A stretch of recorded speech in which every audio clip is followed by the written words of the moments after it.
Good afternoon to you once again. Thank you so much for joining us on NTV at 1. I am Priscilla Regina Naluoga. Starting off with the Ministry of Works and Transport that last year announced a 6-month closure of the Kampala Northern Bypass Road effective 28 December 2024 to conduct extensive repairs and maintenance. The ongoing maintenance works covering a 21-kilometer stretch between Chisasi and Busega interchanges involves the removal of old asphalt, best processing, priming and the application of a new asphalt overlay. David Ijo was there and gives us the details. The Ministry of Works and Transport last year in December 28th announced the closure of the Kampala Northern Bypass Road for 6 months to facilitate repairs and maintenance targeting a 21-kilometer stretch between the Chisasi and Busega interchange.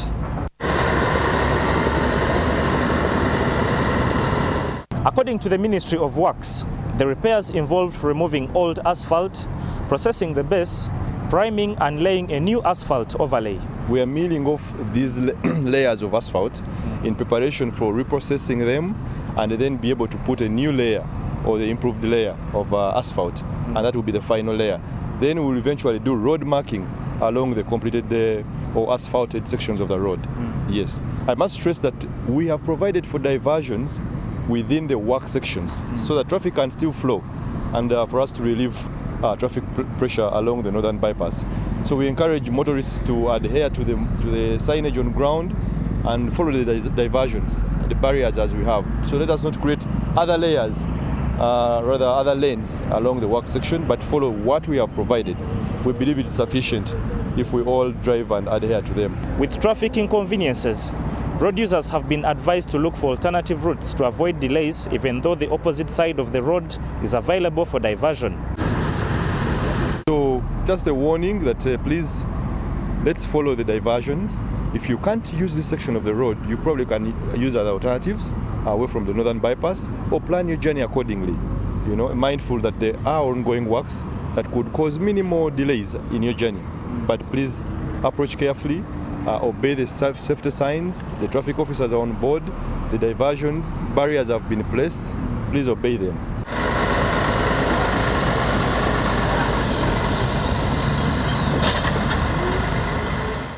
Elsewhere, Parliament is currently debating the final approval of the budget framework paper, and our reporter Juma Kirya is in the House to bring us live coverage of this plenary sitting.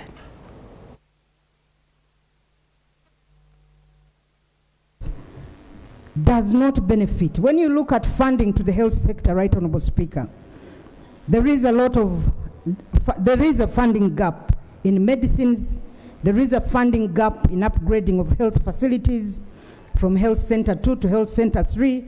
We still have sub-counties without Health Centre 3s. We still have sub-counties without Health Centre 4s.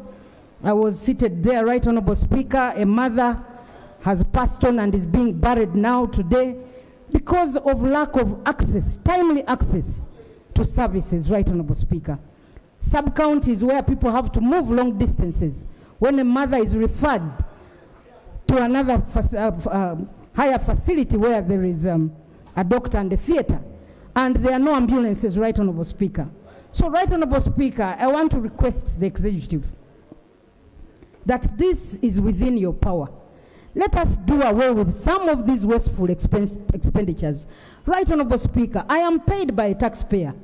I am smartly dressed. Does the taxpayer have to again spend on me to dress me? I believe that budget for dressing, whoever is benefiting from that budget, let us limit it to the President, Right Honourable Speaker, and all the other beneficiaries. I think the 132 billion can be spent on other areas, Right Honourable Speaker. When you look at the funding gap, Right Honourable Speaker, in the education sector, this issue of the new curriculum, Right Honourable Speaker, we are going to have a challenge. We are going to have results released, and you'll be shocked at how many children, at the performance specifically in the up-country schools. There is a funding gap of 12 billion.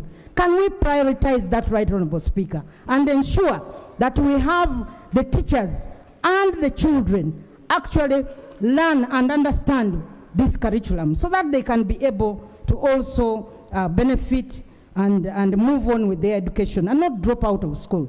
We are aware, Right Honourable Speaker, that we have a challenge with the vocational training in this country. It still remains expensive, and majority who are in the rural schools dropping out at senior 4 would actually go to vocational schools or technical schools, but they cannot do this because it is expensive.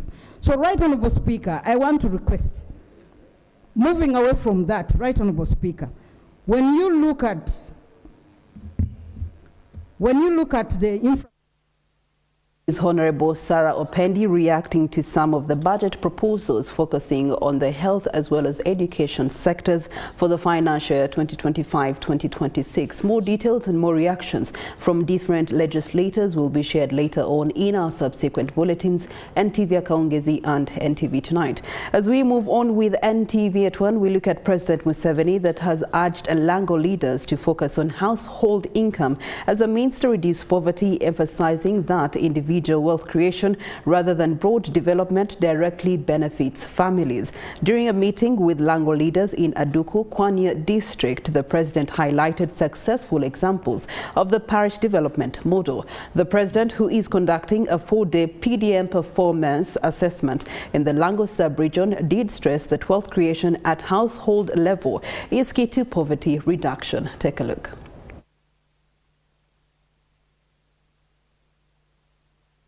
Can have Ronyo even when there is no Dongrobo or very little Dongrobo.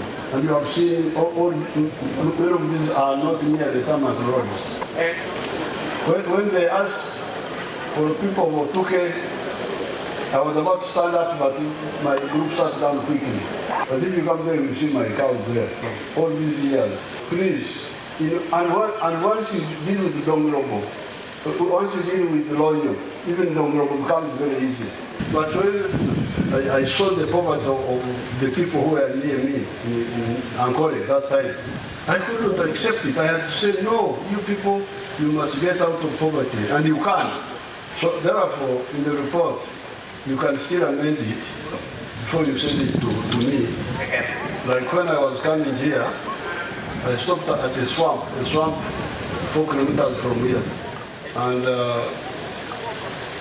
some villagers there came to join me. I've forgotten the name. They told me the name of the village, but I didn't write it.